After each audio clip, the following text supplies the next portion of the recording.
Hey everyone, I'm going to quickly show you how I do nose work for my clients. So I have a bunch of boxes. They're of all different shapes and sizes, and you want to be really careful as to whether or not a box like this is too deep for either a small dog or a dog that's fearful. And if that's the case, and that's the only box that you have, you could potentially lean it on its side like this. But the whole idea is to spread the boxes in a small search area to start. And so I'm going to show you what that looks like. And then you're going to place a really stinky, high value treat inside each box. So I'm going to show you what that looks like. Got a bunch of boxes. I want to make sure that every single box has it so that the dog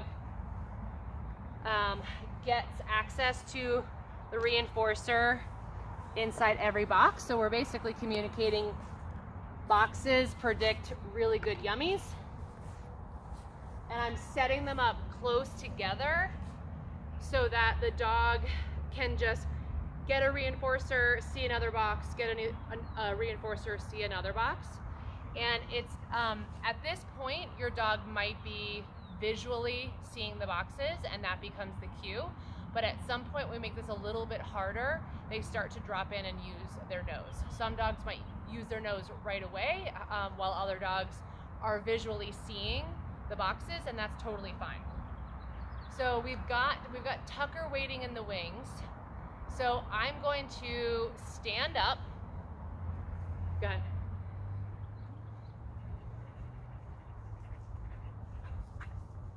And I'm not really going to engage with this dog because I don't want him to engage with me. I want him to drop into his environment and do what he's born to do, use that stinking nose.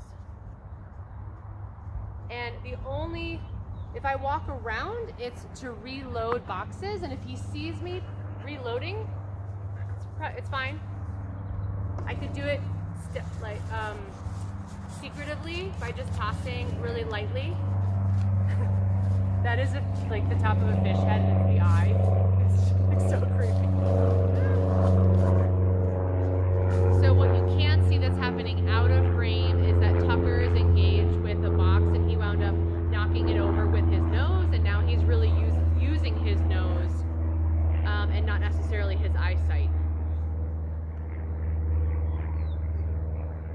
So he went back to a box where he was successful using his nose, drop back in. That is a narrow, tall box. And so that could be really scary to put your whole head inside something like that.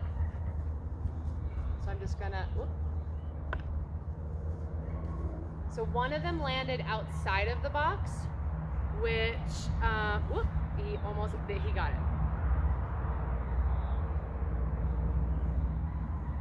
So notice I'm not really engaging with him. I'm not cueing him to do anything. If he were to look up to me for information, I really just want to be here and be somewhat boring so that, again, he drops into something that has more value.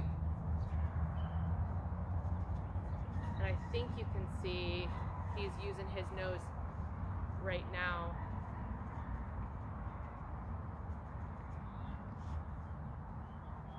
Now, if the dog became really frustrated offering a bunch of behaviors, I might walk them over to the box, drop one in, just so that we don't have an association of frustration with this game. I don't want the dog to be hanging in the wings waiting for some more information. I want to take a moment to just take a break, wait and see if the dog will re-engage. If he continues to get frustrated, and either starts barking or throwing behaviors at me or whatever that is, I really don't want to keep them in that state, so I will drop treats over and help them out. Tucker doesn't need any of this help. He's just really dropped in. What are you doing? So there's some treats under the flaps, and that's why he was troubleshooting. And now a bunch of different ways to make this harder depends on the dog and depends on the situation. So what I you want to start to change one variable at a time just so that it's easy on the dog. So I might place a hide right next to the box. So I might make sure that all the boxes have something really, really yummy. I'm reloading the boxes. He sees me, but then maybe I decide to leave a few right outside the box. Because ultimately the goal,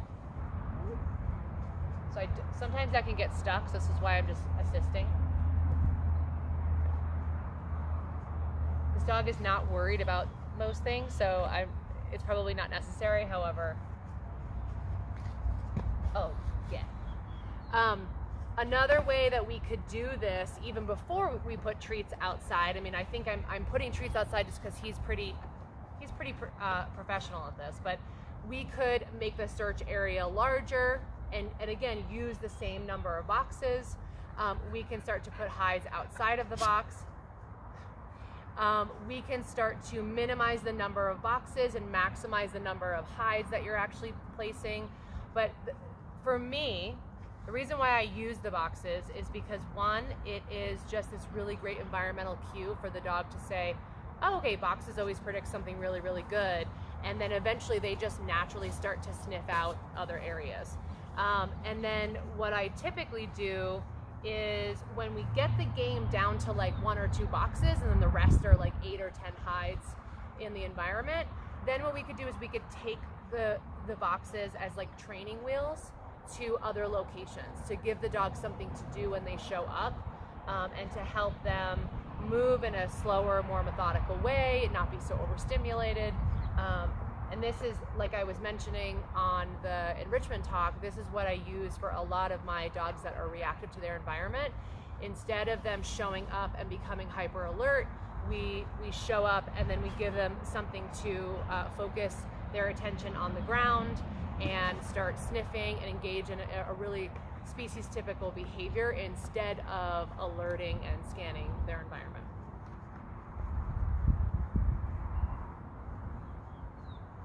So that's it. Super simple. And you can't really screw this up, really. I mean, if your dog is not finding it, then maybe make something easier. You can also, I have some clients make box puzzles where they'll put a hide in here and then they'll put something here.